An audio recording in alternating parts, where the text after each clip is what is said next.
For decades, nutrition science has claimed that healthy eating is healthy for everyone, and on a broad biochemical level, that's true. Fiber lowers cholesterol. Antioxidants reduce oxidative stress. Salt? Still salty. But when we zoom in on real-world populations, especially racially and ethnically diverse communities, the story becomes much more nuanced. The dominant dietary scoring systems like the DASH, Dietary Approaches to Stop Hypertension, and AHEI, Alternate Healthy Eating Index, were developed with largely white, middle-class cohorts. So when we try to apply these one-size-fits-all models to populations with different culinary traditions, socioeconomic realities, and health disparities, we may be asking the wrong questions, or at least using the wrong rulers. The research gap is real, and it matters. Studies consistently show that Black, Hispanic/Latino, Native American, and some Asian American populations experience shorter health spans and earlier onset of chronic diseases like diabetes, cardiovascular disease, and hypertension. Many of these disparities are tied not just to access or income, but to how public health guidelines overlook cultural relevance. A diet score that penalizes high sodium intake without recognizing the fermented fish sauce in Vietnamese cuisine, or that underweights legumes in Afro-Caribbean dishes, isn't capturing the full picture of health. Let's take the DASH diet as a case study.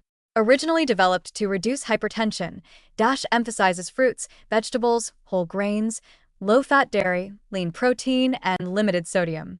Sounds great, right? In trials, it works. But many of those trials didn't include substantial representation from non-white participants, or if they did, the outcomes weren't always disaggregated by ethnicity. More recent secondary analyses from studies like the Multi-Ethnic Study of Atherosclerosis, MESA, have tried to correct this, and results show that while DASH adherence correlates with lower blood pressure in Black and Hispanic participants, the strength of the association varies. For instance, traditional diets that include plantains, beans, maize, or higher levels of animal fat may score poorly on a rigid DASH index, but still deliver important phytonutrients, prebiotics, and protective fats that support cardiometabolic health. Similar concerns apply to the AHEI, which awards points for whole grains, nuts, healthy fats, and low red meat intake. But that can unintentionally sideline diets like the traditional Mexican eating pattern, which often includes corn-based staples like tortillas and tamales that don't neatly qualify as whole grain under Western definitions.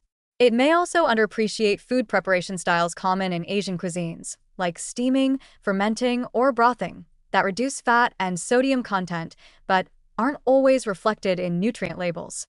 When researchers in the Jackson Heart Study applied AHEI scores to Black adults in the southern U.S., they found that while higher scores did associate with better cardiovascular outcomes, some culturally relevant food practices were left out entirely. This is where culturally tailored indices begin to shine. Efforts are underway to modify existing dietary scoring systems to reflect different culinary landscapes. For example, the Latino Dietary Acculturation Index integrates traditional ingredients like corn, beans, and tropical fruits, measuring how shifting from traditional to westernized diets affects metabolic markers. Early evidence suggests that preserving elements of ancestral diets, rich in fiber, plant-based proteins, and low in added sugars, may be more protective than blindly following a Western ideal pattern. And let's not forget the social context of food. In many minority populations, dietary habits are tightly woven with cultural identity, family tradition, and community structure. Healthy eating doesn't happen in a vacuum. It happens in shared kitchens, busy households, and under economic pressure. Food deserts and marketing tactics that push ultra-processed snacks disproportionately affect these groups. So, while the DASH diet might technically be accessible, it's less feasible when your grocery store has 4 shelves of chips and no fresh spinach. Nutrition science often forgets that implementation is just as important as intention. Despite all this, there's good news.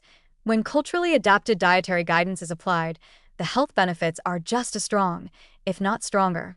Studies of traditional Asian and African diets show impressive anti-inflammatory and gut microbiome-friendly effects. The Okinawan diet, plant-heavy, moderate protein, low calories, and Ethiopian high-legume, low-meat patterns both align with longevity, even if they wouldn't score perfect marks on a Western diet index. Similarly, indigenous food sovereignty movements, which promote native grains, seasonal vegetables, and foraged foods, are reclaiming both health and heritage. In short, The challenge isn't that diverse diets are less healthy, it's that our current diet scores haven't learned how to listen properly. If we want to extend health span equitably, the solution isn't more quinoa evangelism or kale imperialism. It's collaborative, community-rooted nutrition research that treats cultural foodways not as obstacles, but as assets. So next time we assess a healthy diet, maybe we don't just ask how many vegetables are on the plate. Maybe we also ask, who's cooking? What's being honored?